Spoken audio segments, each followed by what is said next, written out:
할렐루야.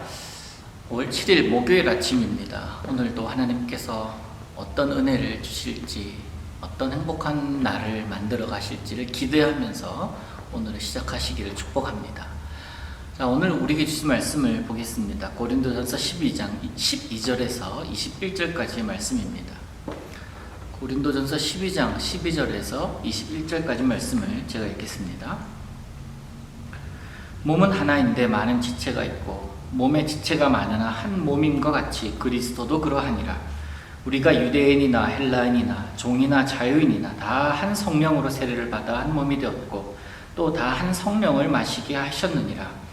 몸은 한 지체뿐만이 아니요 여럿이니 만일 발이 이르되 나는 손이 아니니 몸에 붙지 아니하였다 할지라도 이로써 몸에 붙지 아니한 것이 아니요 또 귀가 이르되 나는 눈이 아니니 몸에 붙지 아니하였다 할지라도 이로써 몸에 붙지 아니한 것이 아니니 만일 온 몸이 눈이면 듣는 곳은 어디며 온 몸이 듣는 것이며 냄새 맡는 것은 어디냐.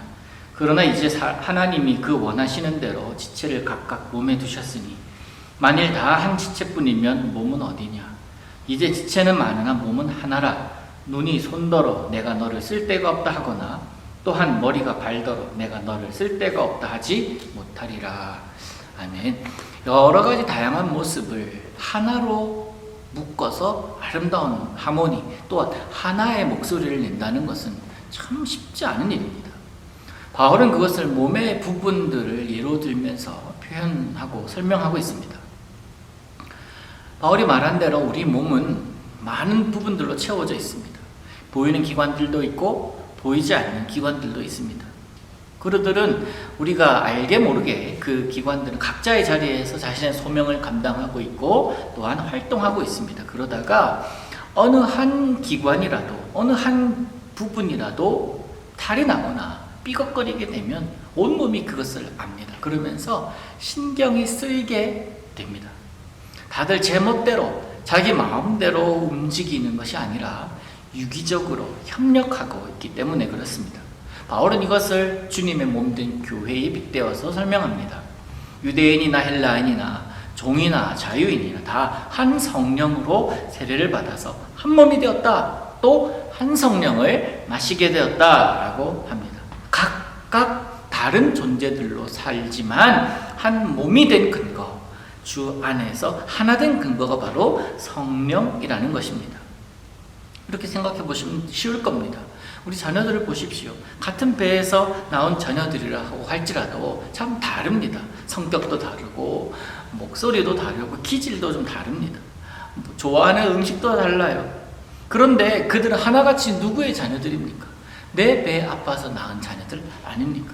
여러분, 손과 발이 다르고 귀와 입이 다르다 할지라도 여전히 그는 내 지체이고 또 내게 붙어 있으면 나를 구성하는 기관이라고 할 수 있습니다. 그리고 그 기관들이 움직여서 하나된 모습이 되어서 우리가 존재하는 것 아니겠습니까? 발이 입을 보면서 질투합니다. 입은 힘 하나도 들이지 않고 살아가고 좋은 것, 맛있는 것 다 먹고 있는데 발 자기는 맨날 퉁퉁 불어 있다라는 겁니다. 그러면서 자신에 비해서 입은 아무것도 하는 것 없이 호강 누리고 있다고 생각합니다. 그러던 어느 날 입에 병이 났어요. 아무것도 못 먹게 되었습니다. 어떻게 됩니까? 발에 힘이 들어가지를 않아요. 아무것도 못 먹게 되고 난 다음에 자기에게 영양분이 하나도 공급되지 않으니 그제서야 입의 소중함을 알았다는 것 아닙니까? 물론 지어낸 이야기지만 우리에게 시사하는 바는 아주 큽니다. 누구의 은사도 어떤 누구도 교회에서는 귀천을 따질 수가 없고 경중을 논할 수 없다라는 겁니다. 다 소중한 것이다라는 거예요. 그 하나하나의 지체가 교회를 구성하고 있다라는 것을 바울은 우리 몸의 지체를 빗대어서 비유하고 있는 것입니다.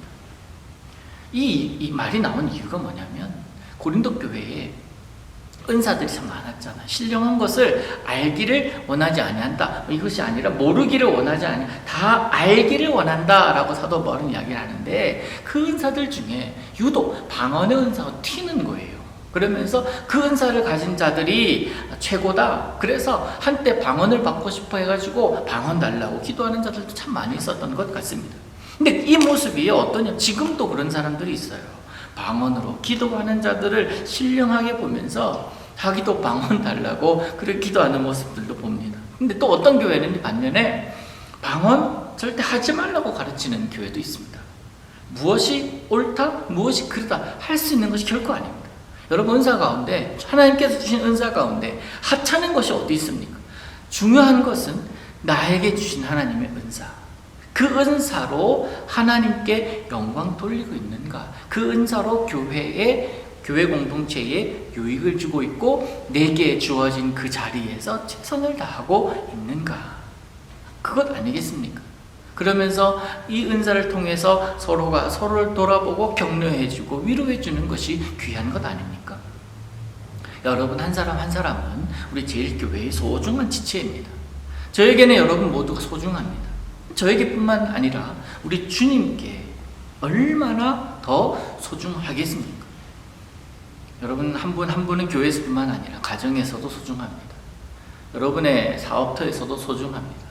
여러분의 생활의 그 반경에서도 소중합니다. 여러분이 서 있는 곳에서 여러분이 얼마나 소중한지를 기억하시기를 바랍니다. 그냥 말이 아니라 여러분 정말 소중한 존재들입니다. 몸이 제 기능을 발휘하기 위해서 없어도 되는 것이 어디 있습니까? 따라하겠습니다. 나는 없어서는 안 되는 사람이다. 특별히 우리 주님께 필요한 사람임을 여러분 기억하시면서 그 거룩한 자부심으로 오늘 살아가시기를 축복합니다. 기도합니다. 하나님 아버지, 하나님께서 만드신 것 가운데 필요 없는 것 하나도 없음을 고백합니다. 지금 2020년을 살아가는 우리들, 내가 이곳에 있는 것도 하나님의 뜻이 있고 계획이 있고 내게 주신 은사로 내 삶의 자리에서 살아가게 하심도 하나님의 계획임을 고백합니다. 오늘 살아갈 때 내게 주신 주님의 은사로 하나님께 영광 되게 하시고 오늘 그 은사로 인하여 행복한 날 될 수 있도록 주님 도와주시옵소서. 소중한 존재임을 깨닫게 하셨으니 소중한 날을 살게 하시고 소중한 자로서 오늘도 승리케 하여 주시옵소서. 예수님의 이름으로 기도하옵나이다.